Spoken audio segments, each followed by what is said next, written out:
आज हम लोग क्वेश्चन करेंगे 62 जिसमें कहा गया है small block of super dense material has a mass 3 × 10⁻24 kg.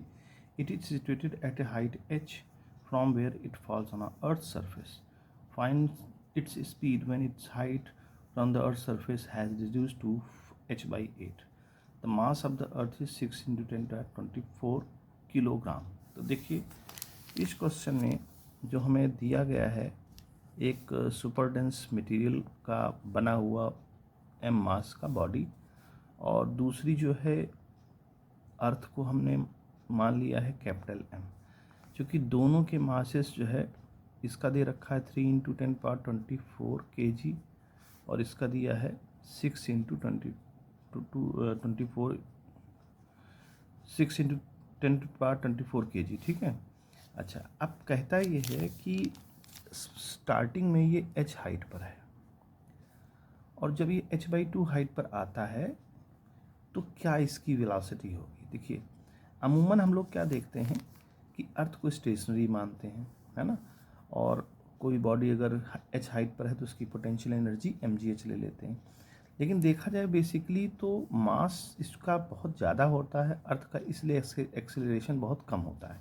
Formula लगाएंगे a = F/m. अब चूँकि मास अर्थ का बहुत ज़्यादा है, उनके बीच में जो ग्रेविटेशनल फोर्स लग रहा है वो तो दोनों के लिए सेम ही लगेगा, लेकिन मास ज़्यादा होने की वजह से जो एक्सेलरेशन है अर्थ का वो बहुत कम होता है. वहीं स्मॉल m वाली बॉडी का जो एक्सेलरेशन है वो ज़्यादा होता है, इसलिए हमको क्या दिखता है कि ये बॉडी नीचे आ रही है और अर्थ हमको स्टेशनरी दिखती है. लेकिन वास्तव में तो कुछ ना कुछ एक्सेलरेशन होता है, लेकिन वो हमको महसूस नहीं होता है. तो लेट सपोज कि अगर ये बॉडी v1 वेलोसिटी से मूव कर रही है, जाहिर सी बात है अगर इसको एक्सेलरेशन का हम नेग्लिजिबल ना माने तो इसकी भी अपनी कोई वेलोसिटी होगी अर्थ की, जो कि ऊपर की तरफ चलेगी और मास, छोटा वाला मास नीचे की तरफ चलेगा. तो वही पूछ रहा है कि अगर ये h/2 हाइट पर आते हैं तो यहाँ पर क्या वेलोसिटी होगी छोटे वाले मास की. तो देखिए यहाँ पर law of conservation of momentum लगा सकते हैं, क्योंकि कोई भी यहाँ पर एक्सटर्नल फोर्स नहीं है. जो भी फोर्स लग रहा है वो इंटरनल फोर्स है, ग्रेविटेशनल फोर्स है. तो हम लगा सकते हैं m. अच्छा, स्टार्टिंग में दोनों रेस्ट में थे तो दोनों का 0 ले लिया शुरुआत में. फाइनली क्या है mv1 और माइनस इसलिए लेंगे क्योंकि ऊपर जाएगा ये अर्थ, तो माइनस कैपिटल mv2. अब चूँकि देखिए यहाँ पर जो वैल्यू दी गई है मास अर्थ की वो डबल है, तो यहाँ पर हम लिख सकते हैं mv1 = m की जगह 2m लिख दें, क्योंकि वो डबल है, अपने आप कट जाएगा, वैल्यू लिखने से कोई मतलब नहीं है. तो m का गया ख़त्म हो गया, तो v2 की वैल्यू आ जाएगी v1/2. ये हमारा एक रिलेशन बन गया. अब चूँकि यहाँ पर एनर्जी लॉस हो नहीं रहा है, कोई भी डिसिपिएशन हो नहीं रहा है एनर्जी का, तो हम एनर्जी भी कंजर्व कर सकते हैं. वो कैसे करेंगे.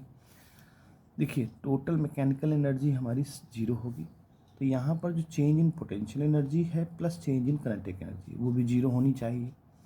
पोटेंशियल एनर्जी में चेंज क्या हो रहा है, देखिए फाइनल पोटेंशियल एनर्जी हमारी आ रही है h/2 पर. इनिशियल कितना था h पर, तो इन दोनों का डिफरेंस हो गया change in potential energy. Final kinetic energy क्या है, जो मतलब काइनेटिक एनर्जी में चेंज क्या हो रहा है. अब मान लीजिए हम काइनेटिक एनर्जी में दोनों का अलग अलग निकाल लेते हैं ना. जो स्टार्टिंग में इसकी एनर्जी है छोटे वाले मास की वो m ले लें और v1 का स्क्वायर ले लें, प्लस हाफ कैपिटल M ले लें और v2 स्क्वायर ले लें = 0. ठीक है, क्योंकि स्टार्टिंग में तो 0 ही थी, तो जो भी चेंज इन फाइनल एनर्जी आएगी वो इन दोनों की इंडिविजुअल वेलोसिटी की वजह से आएगी. तो इनिशियली हमने 0 ले लिया, तो सीधे सीधे हमने उनकी फाइनल एनर्जी लिख दी है. अब यहाँ पर अगर ये वैल्यू माइनस करते हैं तो आ जाएगा -mgh/2, और यहाँ पर हाफ, अच्छा इस m की जगह 2m लिख देंगे, तो mv1² plus half into 2m, और v2 की जगह हम लोगों ने निकाला था v1/2, तो v1²/4 = 0. देखिए यहाँ से हाफ हर जगह से कैंसिल है, मास सब जगह से कैंसिल हो जाएगा, तो -gh प्लस v1² और प्लस ये 2 बचा रहेगा, इसको काट दीजिए तो आ जाएगा v1²/2 इज इक्वल टू 0। तो अब इसको, इस चीज़ को हम लिख सकते हैं 3v1²/2 इज इक्वल टू, इसको उधर भेज दे gh। अब हमें चूंकि v1 निकालना था तो 2gh/3 ये हमारा स्क्वायर रूट में आ जाएगा। तो ये जो वैल्यू आएगी यही वेलोसिटी हमको पता करनी थी छोटे वाले ब्लॉक की, कि पूछ रहा है छोटा वाला ब्लॉक किस वेलोसिटी से मूव करेगा, तो इस वेलोसिटी से। अब v2 के लिए निकाल सकते हैं तो इसका हाफ हो जाएगा, तो v2 की वेलोसिटी, v2 का मतलब अर्थ की वेलोसिटी पता चल जाएगी। तो इस तरह से इस क्वेश्चन को सॉल्व करेंगे।